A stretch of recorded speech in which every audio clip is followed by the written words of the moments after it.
Ora, Saraia, mulher de Abrão, não lhe gerava filhos, e ele tinha uma serva egípcia, cujo nome era Agar. E disse Saraia a Abraão: Eis que o Senhor me tem impedido de gerar. Entra, pois, a minha serva, porventura terei filhos dela. E ouviu Abraão a voz de Saraia.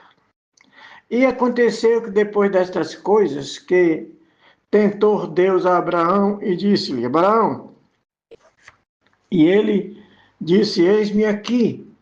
E disse: Toma agora o teu filho, o teu único filho, Isaque, a quem amas, e vai-te à terra de Moriá, e oferece-o ali em holocausto sobre uma das montanhas que eu te direi. Tenho lido Gênesis capítulo 16, versículo 1 e 2, e tenho lido também Gênesis capítulo 22, versículo 1 e 2. Para nossa meditação, já cumprimentando a todos os amados irmãos e irmãs com a santa paz do Senhor. E gostaria de meditar convosco nesses dois trechos que se encontram em Gênesis, que fala muito alto aos nossos corações sobre coisas que acontecem no nosso dia a dia. E eu quero falar mais desse segundo trecho do que do primeiro. O primeiro é apenas para salientar que a Agar de nosso tempo está na cabeça de todas as mulheres virtuosas, né? Aquelas que cuidam, né, bem dos seus maridos. E aí ela só flui quando ela realmente quer. E o nome dessa Agar de hoje provavelmente se chama dor de cabeça, mas a dor de cabeça é uma coisa que sempre acontece com todo mundo, né, irmãos? Então, vamos à mensagem principal. Quando Abraão recebeu essa mensagem de Deus, certamente ele ficou triste, né?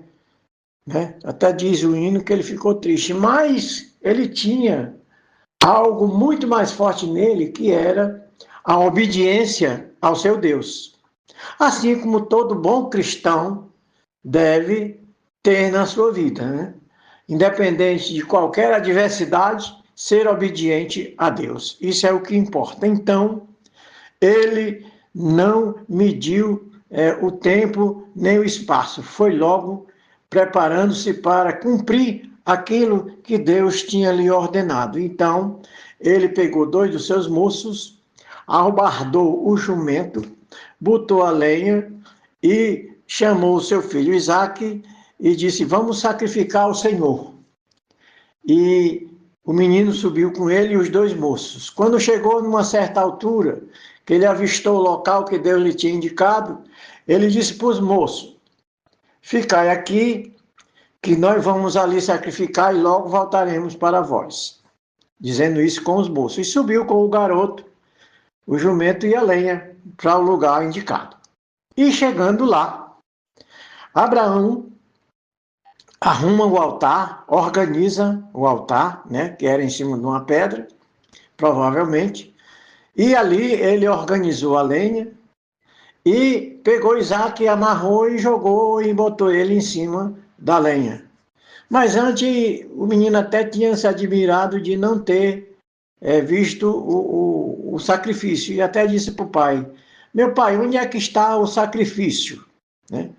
Então ele disse: Meu filho, para Deus ele providencia o sacrifício, né? Então o menino se conformou, mas aí Abraão pega o menino, amarra e bota em cima da lenha, né? O menino certamente não reclamou, porque também era obediente ao Senhor, e disse: tudo bem, né? E suportou aquela situação. Então, meus irmãos, que lição eu tiro disso?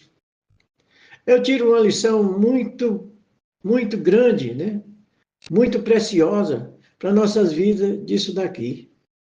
Que o que é mais importante em nossa vida, irmão, é obedecer ao Senhor nosso Deus, é obedecer à voz do nosso Criador, que por meio de nosso Senhor Jesus Cristo, Ele nos resgatou do mundo para que pudéssemos ser seus servos. E ser servo de Deus é um privilégio, e Abraão tinha esse privilégio, né, de ser servo de Deus. Mas o que é mais importante é que, assim como Abraão, todos nós devemos ser obedientes à voz do Senhor e não lhe negar nada, porque, irmãos amados, sacrificar seu próprio filho, né, não é muito fácil de compreender isso, de entender isso, porque a gente fica partido de sobroço, né? Digamos assim, porque, irmãos,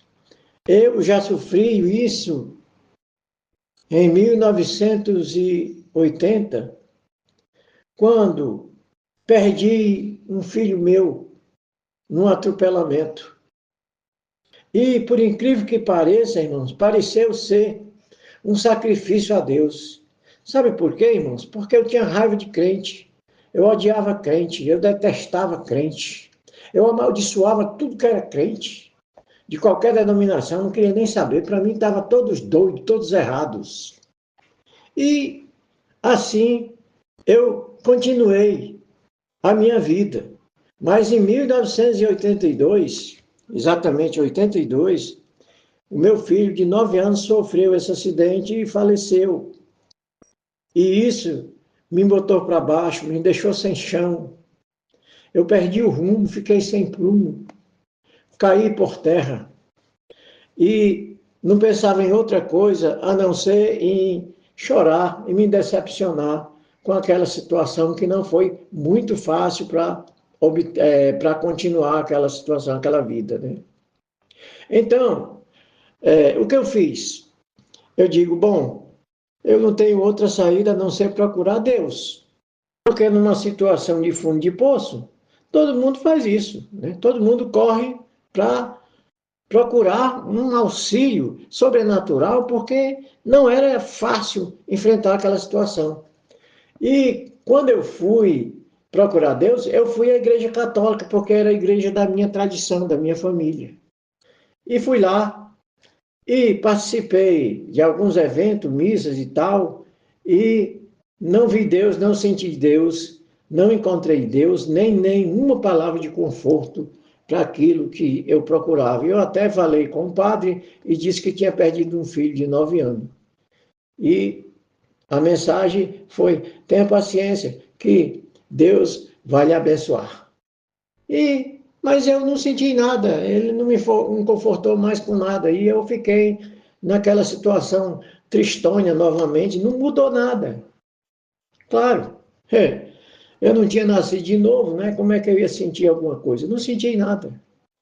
Mas aí, eu tinha uma pessoa da minha família que era crente, e sempre anunciava a palavra para mim, às vezes até pregava, mas eu ridicularizava dele, né?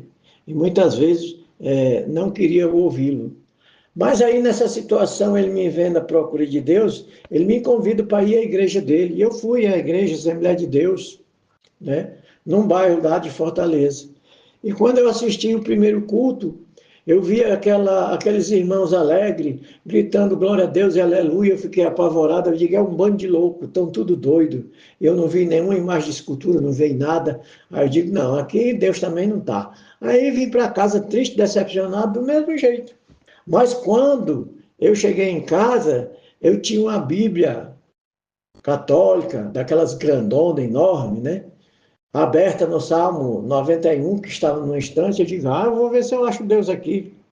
Aí eu comecei a ler os livros da Bíblia, li Gênesis, li o Êxodo, Levítico e Deuteronômio e segui lendo. Aí esse irmão passou lá em casa e me disse, homem, você está lendo a Bíblia errada, não pode ler daí, tem que ler do começo. Eu digo, não, mas o começo é aquele. Não, não é aí não. Para você entender a Bíblia, você tem que ler o livro de Romanos. Aí eu digo, Romanos?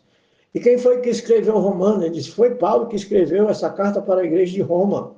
Aí eu digo, é? Ah, então aqui eu vou desmascarar vocês. Então, fui ler o livro de Romanos para desmascarar os crentes. Aí eu comecei lendo o livro de Romanos para desmascarar os crentes, mas quando eu cheguei no capítulo 8, versículo 1, onde está escrito que nenhuma condenação há para os que estão em Cristo Jesus, que não vive segundo a carne, mas segundo o Espírito, aí eu caí. Aí eu caí, irmãos, e certamente naquela hora eu morri.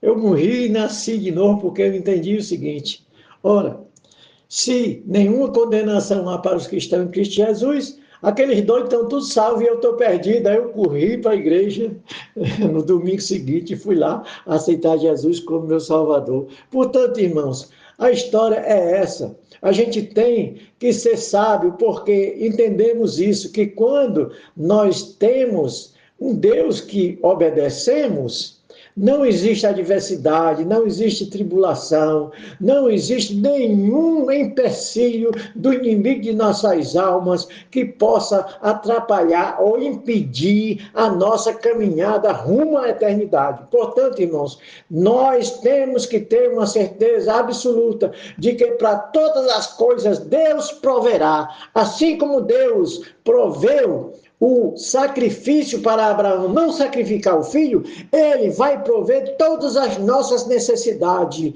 Portanto, irmão, só creia, só tenha fé, só espere no Senhor, porque com certeza ele vai te consolar, vai te confortar e vai te preparar para a eternidade, porque o que mais importa na vida do cristão, na vida do crente fiel, é acreditar e ter a convicção de que a eternidade é a nossa morada final com o Senhor nosso Deus. Que Deus nos abençoe em nome de Jesus. Amém.